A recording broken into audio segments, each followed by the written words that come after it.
बरं, आता मी तुम्हाला 3 मुलींची गोष्ट सांगतो. एकीचं नाव असतं पिंका, एकीचं नाव असतं दीपा, एकीचं नाव असतं रूपा. ऐकल्यासारखी वाटते ती. याचा कोणत्याही चालू घडामोडीची संबंध नाही. ओके, त्या अगोदर सांगते. मग काय झालं, तिघे असते त्या बोबड्या. मग काय झालं, तिघींचं पण लग्नाचं वय झालेलं असतं. पण लग्नाला मुलं बघायला येत असते ती, पण ह्या बोबड्या असल्यामुळे सगळी नाकारून जात असते ती. एक दिवशी चांगलं स्थळ बघायला येणार असतं, पण घरातली म्हणते ती कुणाला पसंत करेल तिला घेऊन टाकायची, लग्न करून टाकायचं तिचं. त्यामुळे घरातली तिघींना पण सांगते ती काय बोलायचं नाही, पाहुणी जाऊस्तोवर तोंडातनं शब्द काढायचा नाही. मग पाहुणे गप्पा मारते ती, पाहुण्यांना पण पुरी पसंत येते त्या. मग नंतर ना ती जेवायला बसते ती. पाहुणं पहिल्यांदा म्हणतं पुरी छान केल्या, कुणी बनवल्या, तर कोण काय बोलत नाही.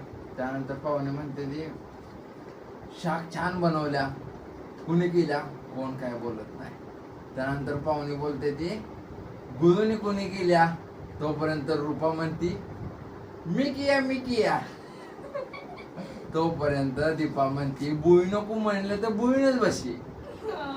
यानंतर ना पिंका म्हणती ही बुई मी नाही बुई. मग पाहुणं हात धुवून निघून जातात. लग्न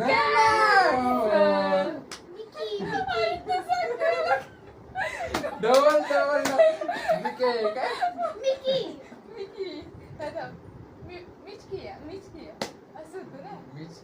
काय कसं म्हणता तुम्ही?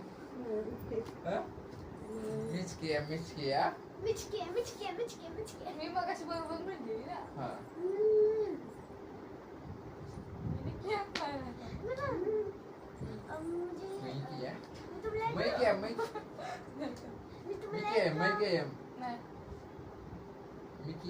नंतरचं डायलॉग मला माहिती आहे. हे बू नको म्हणायचं बुईनच बशी.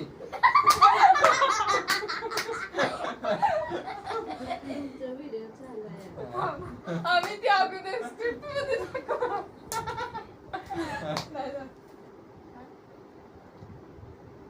मी नक्की या काय म्हणायचं? तुझी बहीण तुला आलं पाहिजे ना. ते असं काय तर होतं ना, ते ही दोघी बुई मी नाही बुई असं काय तर होतं. ही दोघी बुई मी नाही बुई. ती बुई पण मी नाही बुई.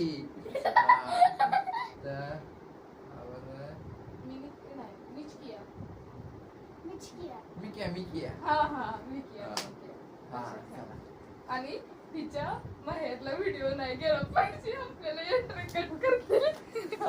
चला ओके, तिथून पुढे कंटिन्यू करू. अरे कट तर करू दे की. नको